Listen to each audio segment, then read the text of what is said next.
to real numbers. Earlier in the previous video we have discussed the case of Euclid division lemma. हमने Euclid division lemma, Euclid division algorithm का use करते हुए question किए थे दो, जिसमें कि हमें एचसीएफ फाइंड करना था. नाउ अब हम अगेन यूक्लिड डिवीजन एल्गोरिथम का यूज करते हुए ये क्वेश्चन सॉल्व करेंगे. First you will see that what the question is saying. Okay, show that any positive odd integer, everyone is aware about the term odd.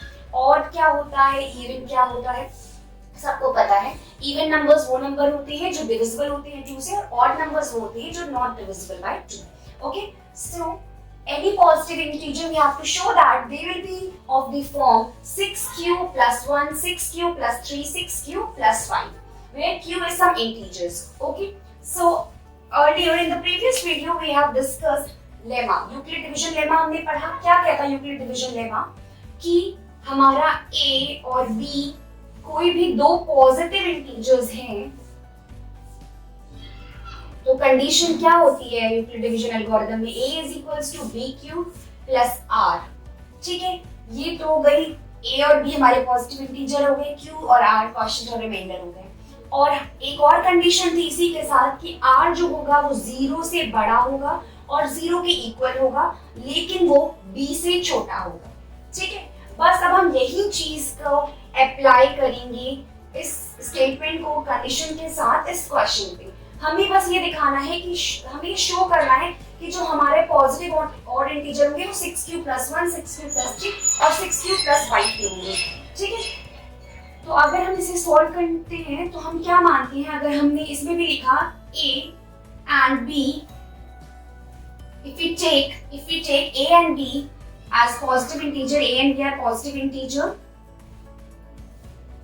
Okay,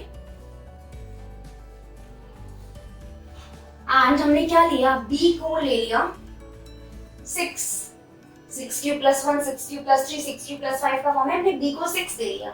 अब हमारी condition क्या होती है, r जो होगा वो क्या होगा, 0 से बड़ा होगा और इक्वल होगा, लेकिन b से छोटा होगा. लेकिन b हमने ऑलरेडी यहाँ पे क्या मान लिया है, 6 मान लिया है. ठीक है, अब हम इस कंडीशन को देखें, a is equals to bq plus r. a की जगह हमने a रखा, इधर हम करते हैं, a की जगह हमने a रखा, b की जगह हम क्या रखेंगे, 6. अच्छा, जैसे मान लो हमने ये लिखा r is greater than equal to 0 और less than 6, इसका मतलब क्या होगा कि पॉसिबल रिमाइंडर्स क्या हो सकते हैं. मैंने ये बताया था पिछली वीडियो में कि ग्रेटर देन इक्वल टू का है, मतलब 0 से बड़ा है और 0 भी हो सकता है क्योंकि इक्वल टू का साइन 0 रिप्रेजेंट कर रहा है. तो रिमाइंडर, पॉसिबल रिमाइंडर्स क्या हो सकते हैं यहाँ पे, पॉसिबल रिमाइंडर्स क्या हो सकते हैं, r क्या हो सकता है, 0 हो सकता है, 1 हो सकता है, 2 हो सकता है, 3 हो सकता है, 4 हो सकता है, 5 हो सकता है, लेकिन 6 नहीं हो सकता क्योंकि r की वैल्यू जो है वो 6 से छोटी है. कंडीशन ही गिवन है कि r जो होगा वो 0 से बड़ा होगा, इक्वल होगा, लेकिन 6 से छोटा होगा. ठीक है, तो r हमें ये कंडीशन मिल गई कि इतने ही पॉसिबल रिमाइंडर्स बन सकते हैं. अब हम इस कंडीशन को अप्लाई करते हैं, a is equals to bq plus r. तो हमने जब अप्लाई किया तो क्या आया, a is equals to b क्या है हमारा, 6 हमने माना था, q हमें पता ही है, q क्वोशिएंट होता है, प्लस रिमाइंडर क्या हो सकते हैं, एक तो 0 हो सकता है, तो हमारा क्या बनेगा, 6q plus 0, 6q भी बन सकता है. तो क्या हम क्या लिख सकते हैं, हमारे पॉसिबल्स रिमाइंडर ये हो गए, तो a की वैल्यूज क्या हो सकती है, एक हो सकती है 6q, एक हो सकती है 6q plus 1, एक हो सकती है 6q plus 2, एक हो सकती है 6q plus 3, एक हो सकती है 6q plus 4, एक हो सकती है 6q plus 5. अब जिसे नहीं समझ में आया कि 6q plus 1, 6q plus 2 कैसे हुई, हमने कुछ नहीं किया, हमने इस लेमा इसको देखा, हमने ये a is equals to bq plus r, condition समझ में आ गई रिमाइंडर वाली.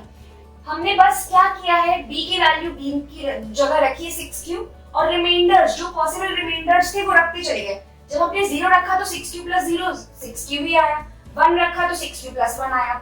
अगेन हमने इसमें कंडीशन में रखा, b को 6 रखा, q ऐसे ही रहा, r रिमाइंडर क्या थे पॉसिबल 6q plus 1, फिर r की जगह क्या रखेंगे 2, 6q plus 2. सिमिलरली ऐसे ही हम 5 तक रखते जाएंगे. ठीक है, बट अब हमें क्वेश्चन में बोला है कि हमें ये शो करना है कि positive odd integer is of the form 6q plus 1, 6q plus 3, 6q plus 5 का ही होगा, 6q plus 2 और 6q plus 4 और 6q नहीं होगा. क्यों नहीं होगा, क्योंकि हमें बोला जा रहा है ऑड इंटीजर, ठीक है। अगर हम 6 लेते हैं मान लें, और 6 प्लस 2 और 6 प्लस 4, ये सारे ऑड में नहीं आते हैं, ये सारे इवन में आते हैं। कैसे? अगर हम q की वैल्यू 1 रखते हैं क्या आएगा 6, q की वैल्यू 2 रखेंगे क्या आएगा 12, q की वैल्यू 3 रखेंगे क्या आएगा 18। तो ये सारे क्या हो रहे हैं, हमारे इवन नंबर बना रहे हैं। सिमिलरली अगर हम यहाँ पे q की वैल्यू 1 रखते हैं, 6 into 1 6, 6 plus 2 8, यहाँ पे 2 रखेंगे, q की value 6 2 12 plus 2 14।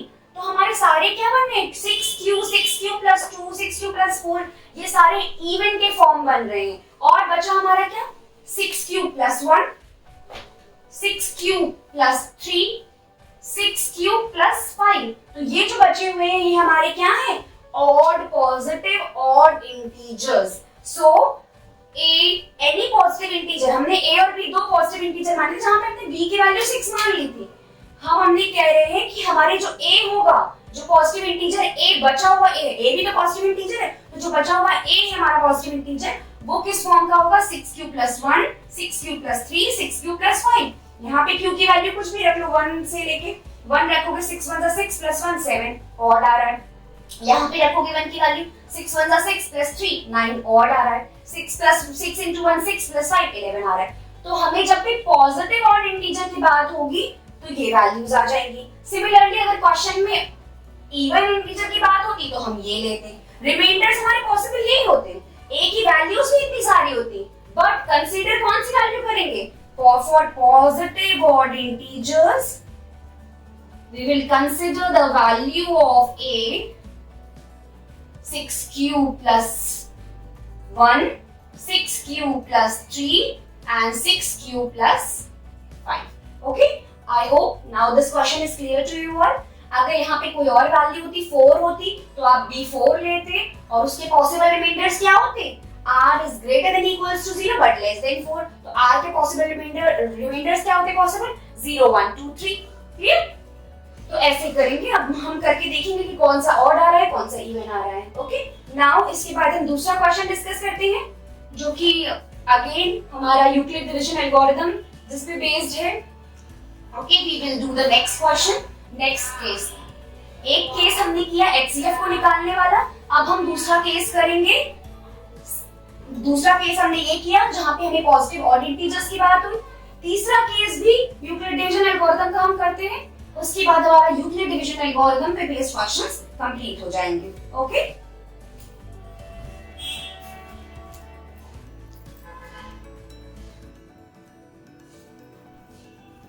okay, so this is the second question. Show that the square of any positive integer is either of the form 3s or 3s plus 1 for some integer q. इससे पहले question में हमने क्या किया था, we have to show that any positive odd integer is of the form, ये square नहीं था, any positive integer is of the form, हमने क्या पढ़ा 6q plus 1, उसमें हम पॉजिटिव ऑड इंटीजर की बात कर रहे थे। इसमें हम square of any positive integer की बात कर रहे हैं। ठीक है, कुछ नहीं करना है, जैसे जैसे क्वेश्चन में गिवन है वैसा वैसा करते जाएंगे। Again we will apply the condition a is equals to bq plus r where r lies between 0 and greater than equal to 0 and less than b। ठीक है, इसमें भी हम कोई भी दो पॉजिटिव इंटीजर लेंगे a and b।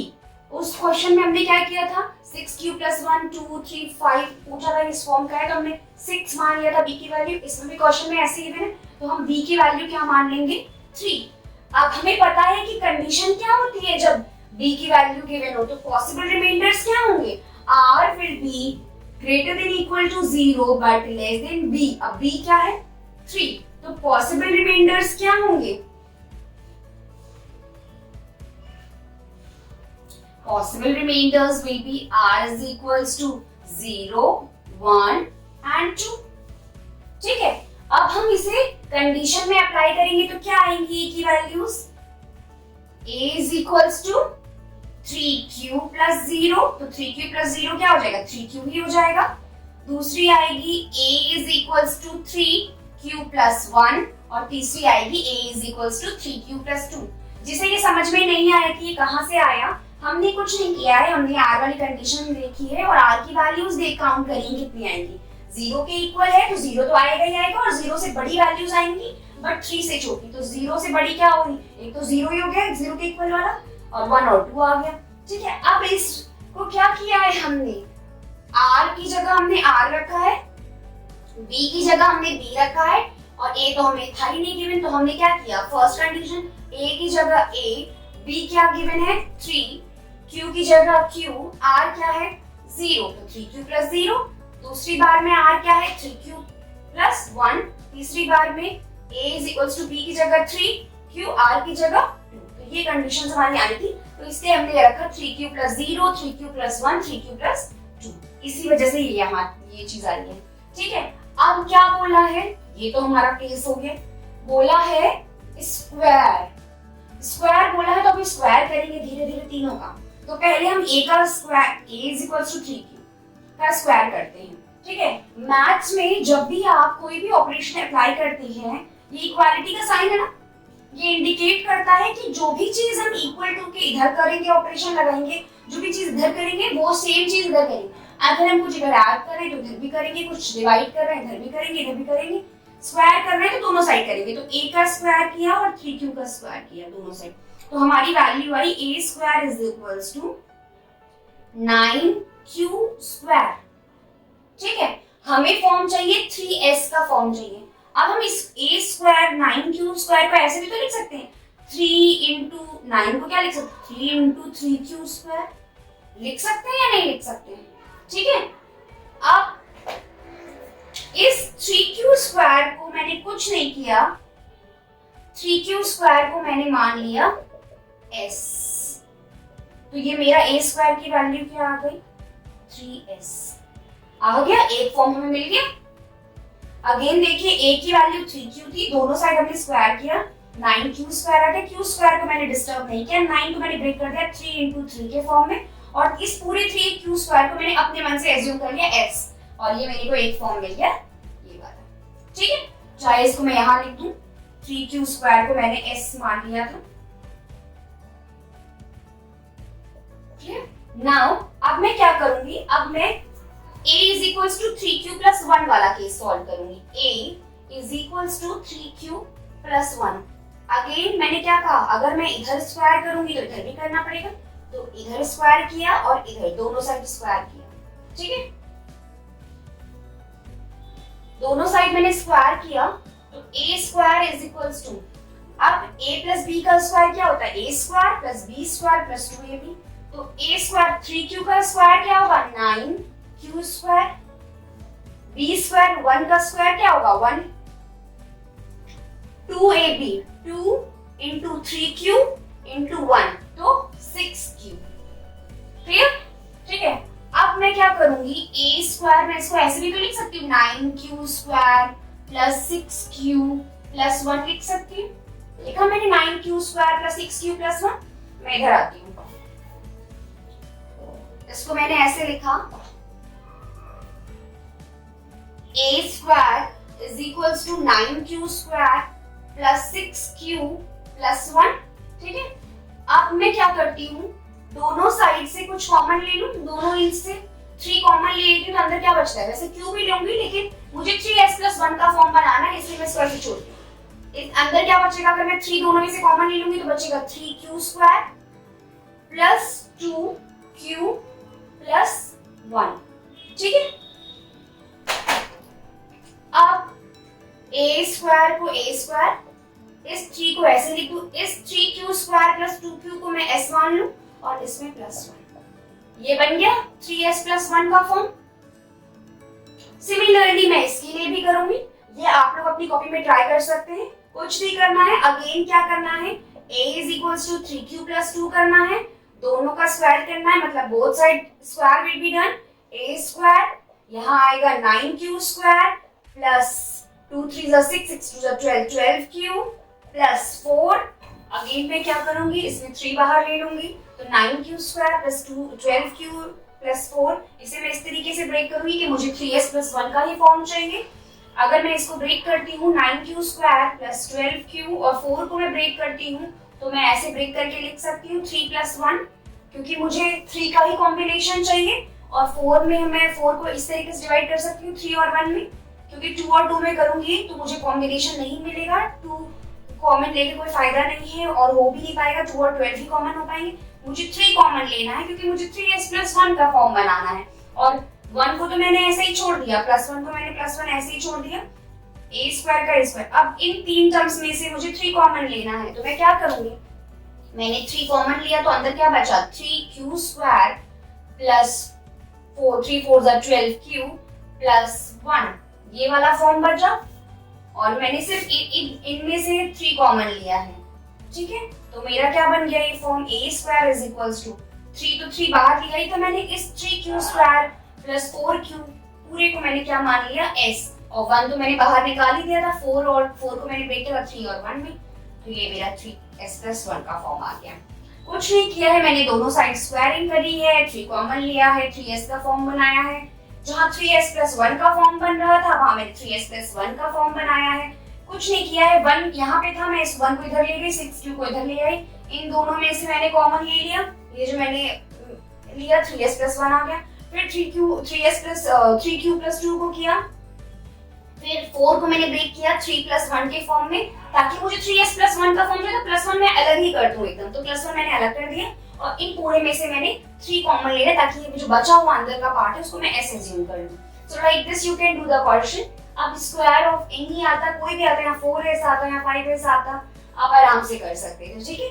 I hope you like this video, both the cases are clear to you all, ठीक है। आप अपनी बुक के क्वेश्चंस अटेम्प्ट करिए। इसके बाद हम नेक्स्ट टॉपिक पढ़ेंगे fundamental theorem of arithmetic next video में, जिसमें हम एचसीएफ और एलसीएम पे बेस्ड एक कंसेप्ट करेंगे फंडामेंटल थ्योरम ऑफ अरिथमेटिक का यूज करते हुए, क्योंकि अभी तक हम यूक्लिड डिवीजन एल्गोरिथम पढ़ रहे थे, जहाँ पे हम रिमाइंडर की बात करते थे, मतलब डिविजन्स की बात कर रहे थे। फंडामेंटल थ्योरम ऑफ अरिथमेटिक में हमारी बात होती है मल्टीप्लिकेशन ऑफ इंटीजर्स की, वो हमारी नेक्स्ट वीडियो होगी। उसके बाद लास्ट टॉपिक बचेगा, वो होगा प्रूविंग ऑफ इरेशनल नंबर्स, ठीक है। फिर आपका पूरा चैप्टर कंप्लीट हो जाएगा। Thank you. अगर आपको वीडियो अच्छी लगी हो तो आप अपने क्वेश्चंस को, ये जो लेमा मैंने आपको पढ़ाया है, इसको क्वेश्चंस पे अप्लाई कीजिए और क्वेश्चंस करने की प्रैक्टिस करिए। Okay, thank you students.